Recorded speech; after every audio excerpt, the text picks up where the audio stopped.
Hello, everybody. Welcome to the Yankee and the Brit. I'm Jay. He's Maddie. And here we're going to talk about Dak Prescott's new contract. And Maddie, I'll just start out with saying I had to go read this contract. It's a little strange. It's a 6-year deal, but it's really only a 4-year deal because of 2 dead years. And I think Jerry Jones got clever and stuck himself back in a corner and kind of got screwed on a deal because he could have had a whole lot better deal last season, or even if you just extended him the season before, he'd have took less money. But Jerry wanted to play hardball, and I think Jerry actually lost when it came to negotiations.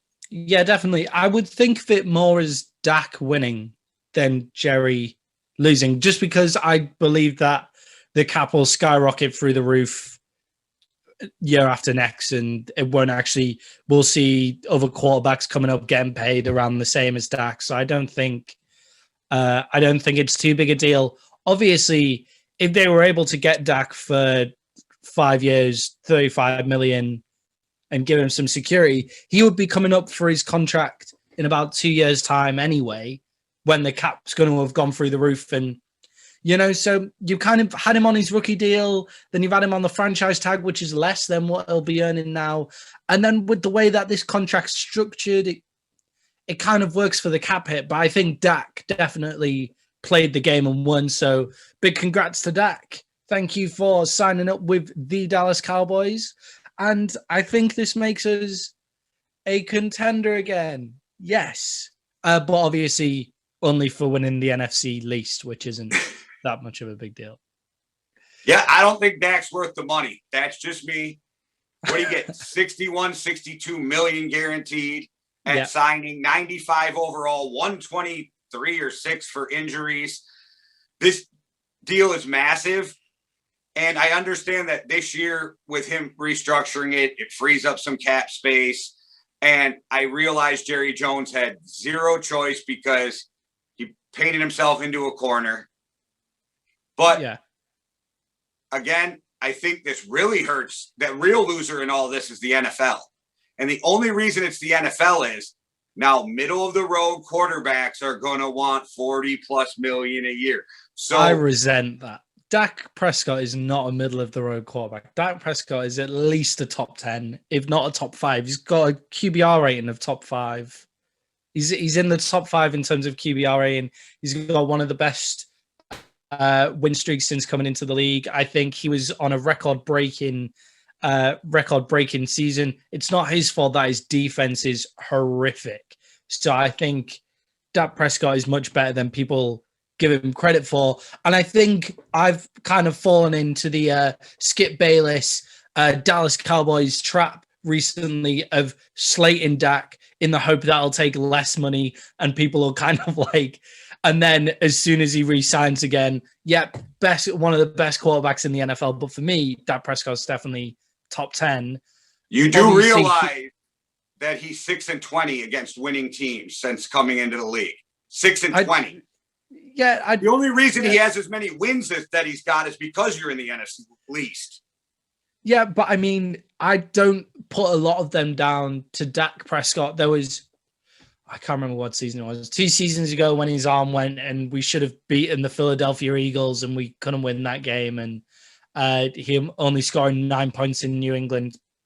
I don't think a lot of that is on Dak Prescott's shoulders. There have been games. This is why he's not Patrick Mahomes. He's not Deshaun Watson. He's not Aaron Rodgers. Maybe Russell Wilson, in terms of Russell Wilson behind that offensive line and stuff like that. I love the shaking the head as well.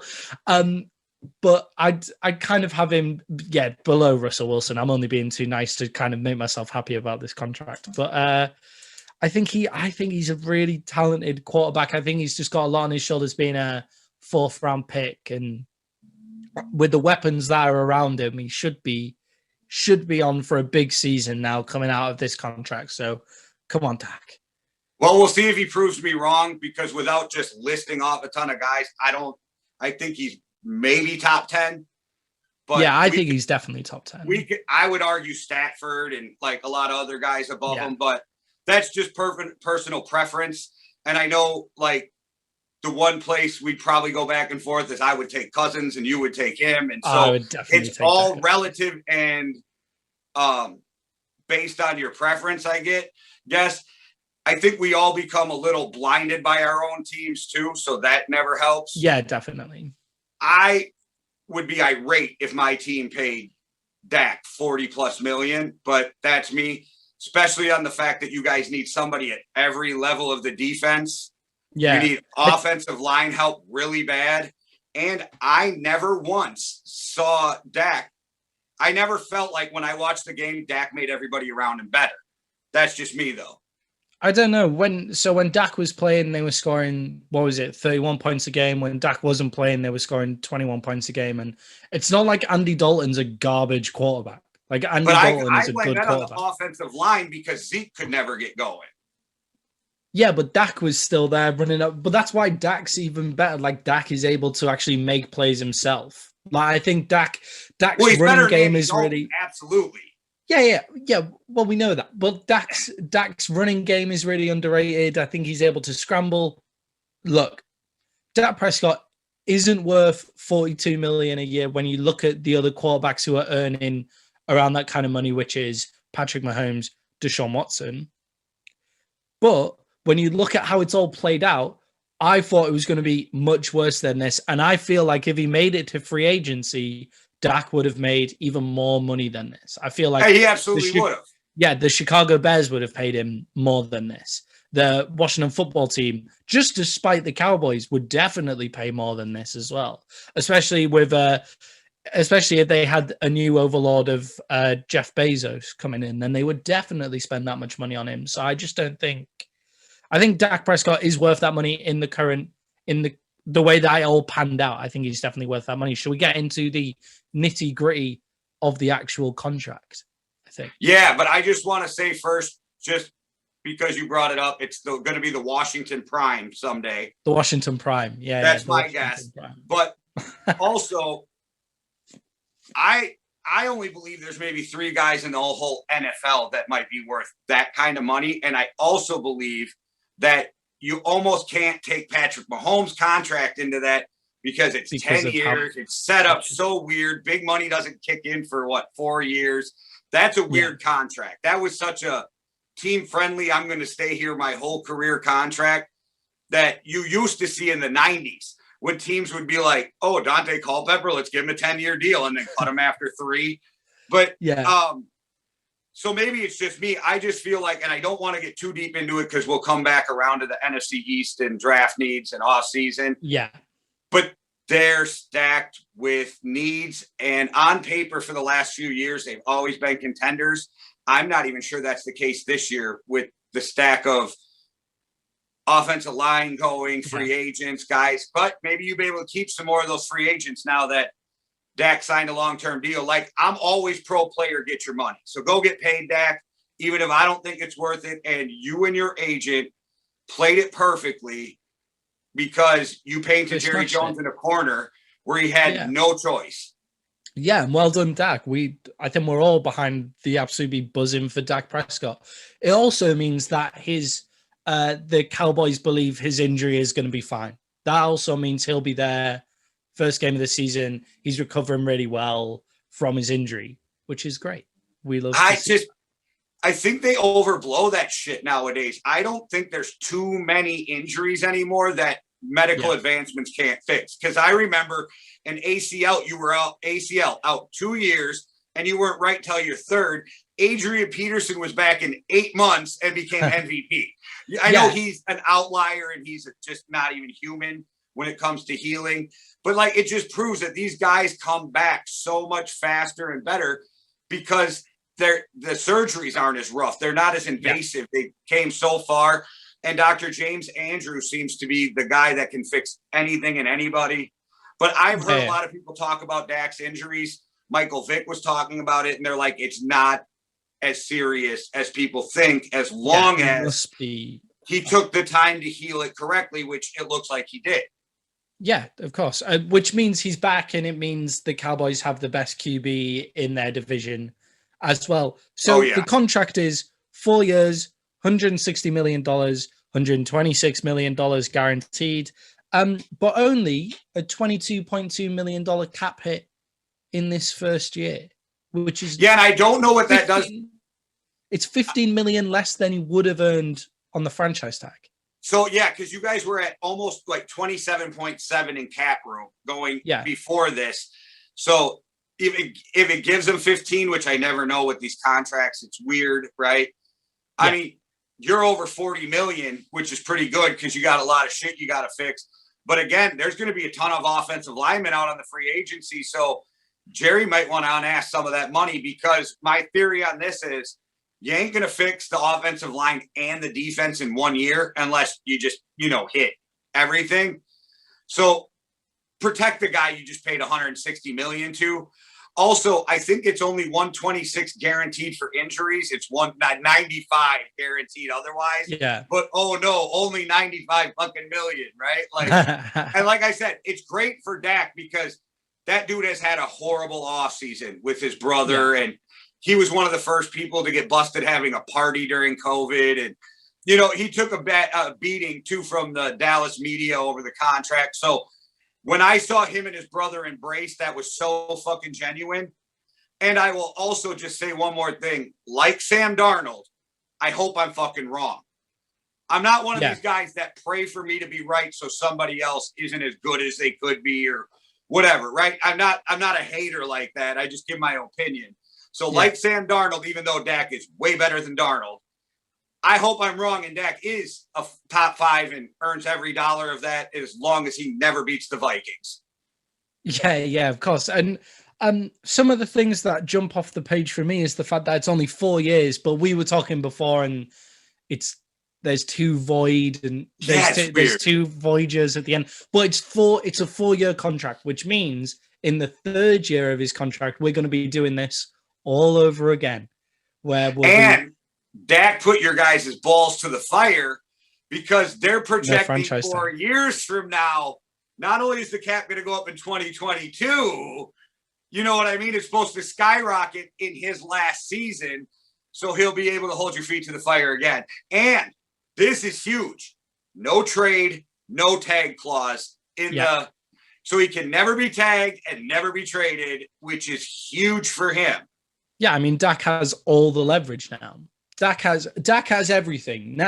Now the Cowboys' only options are to say, so if Dak in these next 4 years isn't the quarterback that we want him to be, you put him on the free agent market and you say, there you go on, you're off. Taking a massive cap hit on the end of those 2 void years, I imagine, dead cap. It wasn't that or bad. You have to sign him to whatever you want. I think it was only $13.5 million in year 5, and year 6 is nothing. Yeah, but like they'll probably push a lot of money down the road. So that's that's what we're projecting. Yeah, and the only thing the Cowboys had for them that helps, which doesn't hurt Dak at all anyway, is they set up, which a lot of the teams do on these big contracts, automatic restructures, which all it means is if I need cap room, I can take your base salary, turn it into a bonus, give it to you early, and free up room, which what person in the world at a job is going to go, wait, you want to give me my money early? No thanks, right? Because just the interest alone off of whatever they're going to give you was worth taking your money early. But it was smart for the Cowboys to write that in. A lot of teams do that. I like Rodgers has it in. I'm sure Mahomes does. I know that Deshaun Watson has it written in, but they can't do it till after next year. So it's just how that whole thing is structured and worded. And it's kind of like I hear all the time on the internet, the salary cap's a myth. Well, it's not a myth, but if you have a really smart person in your front office, they can play games with it. But sooner or later, that bill comes due. Like you could roll it and kick the can only so long. Look at the Saints. But now what also helped Jerry is not everything's on his plate because the new front office is Jerry, Steven, and Dak, because you can't do shit without talking to that dude now. Yeah, now Dak basically runs the show. I don't hate any of that because I do genuinely think there is a lot of problems with the Cowboys that surround Jerry Jones in terms of football decisions, but everything to do with money. Even though this is kind of out out of proportion. You could have gone for 35 million if you signed him 2-3 years earlier. But also when you talk about his rookie deal and the franchise tag and then what he's earning now, you kind of like, oh, well, he would be earning around the same amount. He would be due the same amount coming out anyway. But you have Jerry Jones, who is a great manipulator of the cap. So I feel okay with this because I believe that there'll be lots of space in the cap for us to fix our defense with. There's going to be a lot of free agents that are on the cheap bargain bucket as well. Now that you guys have money, maybe because you guys for the last couple of years need a safety, maybe you go after Anthony Harris, but we'll get into that with Jerry freeing up more money. We'll get up to that NFC East when we break that down. But I guess the biggest thing is if you didn't re-sign Dak, you almost got to hope that a quarterback falls to you at 10. Now you're freed up to do whatever you want. Yeah, which that would be. Right, but I'm just saying, you know me, I'm never like, if you need a quarterback, grab him, obviously, but you're never guaranteed any player in the draft, let alone a quarterback. I do know, though, that I've been hearing rumblings that you guys are interested in Zach Ertz. So if you can get Zach Ertz, one, F you to the Eagles, the Eagles, and two, anytime you can get a tight end for your quarterback, I mean, it just helps. So my whole thing is this year they have to do whatever they can to make Dak succeed. It is now on the Cowboys to make sure that Dak succeeds. And if he doesn't, it has to be because he wasn't good enough, not because you didn't give him the opportunity, the weapons, and the protection. So again, like I said, I think you should sell out on the offensive line. I also hate the fact that it's that big of a contract, but that's the NFL nowadays. Yeah. And the quarterback salaries are getting absolutely ridiculous. And not because the owners can't afford it, it's because there's a salary cap, right? So it's that whole balance. But again, your boy Dak played this perfectly. Him and his agent couldn't have done it any better. And he would have played on the tag again this year if he had to. And he'd have broke the bank in the offseason. So you had no choice. Yeah, I mean, there's a few things like what does this mean for the Cowboys, this contract? And I think it kind of means they have to at least make it to an NFC championship game in the next 4 years before that becomes void, or have what's happened before and get absolutely robbed just before the NFC championship game in order to say, that contract is worth it. They've got to sell out to get to that NFC championship game. It also means they're going to have to fix their defense through the draft or their offensive line through the draft, which I kind of believe in them in. I think they are quite good in the draft. I think the Cowboys do know what they're doing in the draft. They're much worse in free agency, actually. But we've spoke on the podcast before when we've been talking about the AFC North about offensive linemen when we're talking about the Bengals, and there's plenty out there for them to go take. Joe Thuney, if they want to go get fix that in free agency. I don't think the offensive line is going to take much fixing. There should be that it's talented enough. It's just beat up. Like there's a lot of injuries, so maybe a bit of depth is more kind of what they need, and you can bring people in. You can bring people in to kind of learn under the ones that are already there. So I don't think the offensive line is going to take too much, maybe 1-2 people, but the defense has got to be fixed in the draft this season and the season after if you want to make it to the NFC Championship game. At least. And I'm only saying that because they haven't made it since 95. I'm a firm believer, and it's all like personal, but if you're paying a top 3, 4, 5 quarterback and you don't make a Super Bowl in there, it's a failure. But 99% of teams are going to fail. You just got to take that swing. But I have to tell you something about your Cowboys. So, I've always kind of defended Mike McCarthy. Brandon Marshall convinced me I'm absolutely wrong. I think I've said you are. Brandon Marshall convinced me that Mike McCarthy is the wrong coach for Dak Prescott. Not that I Mike just think can't Mike coach. McCarthy's the wrong coach. He's the wrong. I just don't like. I don't. I think I'm still back to was that McCarthy's play calling? Was that Rodgers audibling? You don't. But McCarthy gave up the play calling, and that went to shit too. So yeah.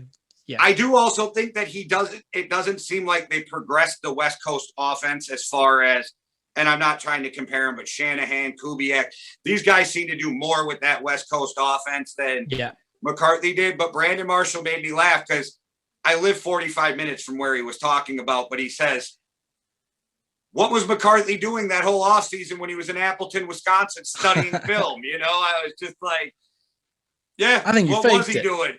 And then I don't know who I keep hearing saying it, but somebody on TV says that McCarthy filmed that whole thing, but really didn't study. That's Pat McAfee. Okay. That's Pat McAfee. Yeah. I should have known that. I watch him the most. Yeah, and Robert, Dan Quinn, not Robert Quinn. Dan Quinn as well will be interested to see how that kind of shapes up after his Atlanta season. I didn't understand the hire, but we're going to talk about all of that later. Yeah, I just have to ask, and we can leave it as a cliffhanger, but when's the last time Dan Quinn had a top 5 defense? Okay, move on.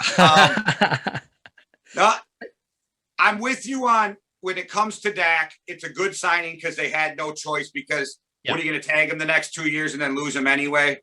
And then if you tag him the next 2 years, Dak was going to really hold your feet to the fire just out of pure principle because he was pissed off. Now that should kind of calm some of the issues between him and Jerry, which I think those are overblown. It's business. Yeah, definitely. I don't think that was much issue. It was great for Dak. No choice for the Cowboys because they're in a better place they would have been if they didn't. Yeah, I mean, just to finish off, I think my overall feelings on it are we have the best quarterback in our division now secured. The way that the contract's worded basically means Dak Prescott's going to be the quarterback of the Dallas Cowboys for quite a long time to come, even though this is 4 years with those 2 voyages. That kind of also means you've got to keep him because how are you going to push that money down the road? So I think we are very secure. It just simply means we're going to have all of this conversation again in 3 years. It's just disruptive and irritating. But apart from that, very happy for Dak. And I would just like to say one more thing of thank God we drafted CD Lamb because now we can get out of the Amari Cooper contract if we need to, because we've got Gallup, who could be a 1, CD Lamb, who's also a 1, and then you can have Blake Jarwin as the tight end, Dalton Schultz. We've got people, and also we're just going to have to fix the defense in the draft now. Everybody's saying, oh, no, you can't fix your defense. If you get rookies in the defense who are studs, then you should be fine. Yeah, and you freed up money. Like I said, one of the top safeties in football, not last year, he was really good, but in 19, and he was the top safety with Pro Bowl and interceptions. Anthony Harris, he's going to be out there. Yeah, we've got to go for it this year. Jerry will spend on a safety because he knows how important a safety can be. Yes. I think the only reason you didn't end up with Earl Thomas was because of the way he exited Baltimore. Yeah, definitely. But Jerry was willing to give up a second, where at the last minute, they pulled the rug out from under him and wanted a first from Seattle. Otherwise, you would have had him a couple years ago. You guys got money. You get a pass rusher and a corner or a safety, and then you head into the draft.